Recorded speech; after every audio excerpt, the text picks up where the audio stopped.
Jacques Nikonov, tout est pourri dans le système financier. Jean-Baptiste Mendès, intellectuel militant longtemps à gauche, passé par Wall Street, il s'engage maintenant pour la démondialisation et le Frexit. À la tête du Pardem, Jacques Nikonov a d'ailleurs tenté de se présenter comme candidat à l'élection présidentielle en 2017.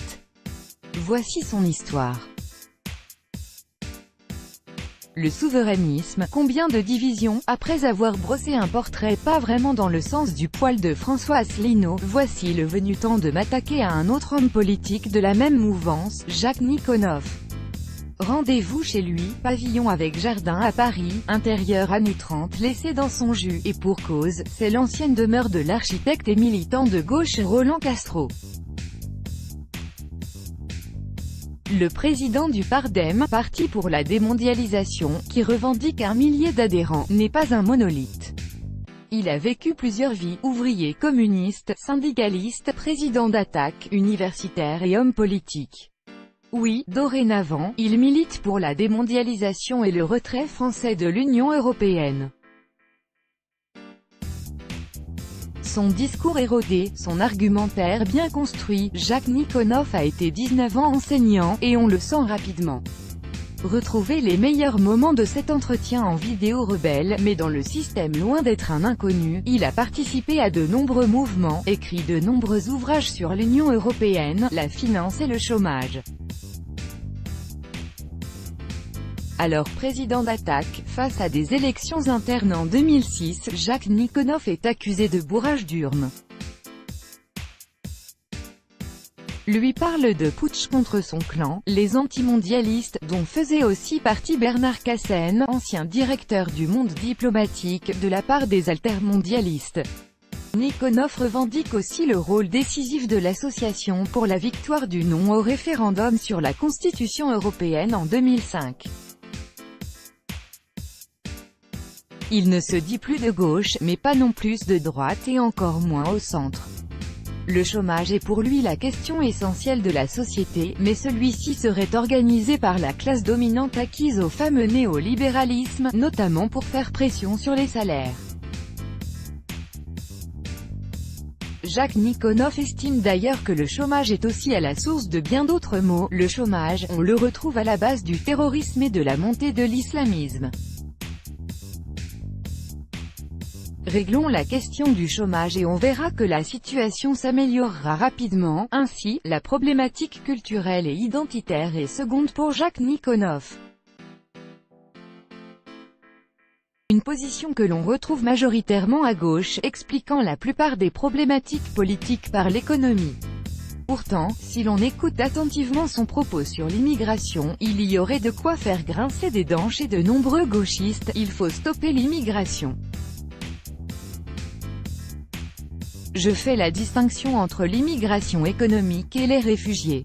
Les réfugiés doivent avoir leur place, doivent être accueillis convenablement de façon transitoire, ils n'ont pas vocation à rester sur place.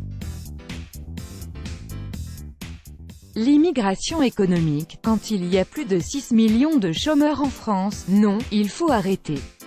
Non seulement il faut arrêter l'immigration économique, mais il faut organiser le retour sur une base volontaire. Je vous le disais, le personnage est inclassable. Ou plutôt a-t-il assimilé à sa façon la fin du clivage droite-gauche, à l'image d'Emmanuel Macron? Du travail au capital, au travail, petit-fils de communiste russe, il grandit à La Courneuve, à la Cité des 4000, il est engagé durant une dizaine d'années comme ouvrier spécialisé, connaît le chômage, la précarité, puis est miraculeusement repêché par le système, réussit le concours de l'ENA, intègre la Caisse des dépôts et se rend à Wall Street. La méritocratie républicaine, sauf que patatras, rentré des États-Unis après y avoir passé 3 ans en tant que représentant de la Caisse des dépôts et attaché financier au Trésor, il publiera un ouvrage marquant, La comédie des fonds de pension. Des fonds de pension que l'institution financière française, à l'époque publique, voulait mettre en place en France, ce qu'il refusera net. Il est donc muté comme enseignant à Paris 8, plus précisément, l'Institut d'études européennes. Où là aussi, il détonnera évidemment, continuant lors de ses cours à professer sa haine de la haute finance et des traités européens. Du communisme à la Georges Marchais. Il participait d'ailleurs récemment à une émission sur Sputnik, où il expliquait en profondeur sa vision de l'Union européenne, évoquant les divisions sur la question migratoire, la gouvernance par les traités, la volonté d'aligner tout le monde. Finalement, le totalitarisme du système de l'Union européenne se fissure de plus en plus. Il a également adopté un discours nuancé sur le Premier ministre hongrois, Viktor Orbán, tout juste mis au banc par le Parlement européen. Il me semble que chaque pays a le droit de débattre et de décider lui-même qui entre ou pas sur son territoire, c'est un attribut de la souveraineté. J'ai de nombreux désaccords avec M. Orbán, qui explique qu'il veut que la Hongrie reste un pays chrétien.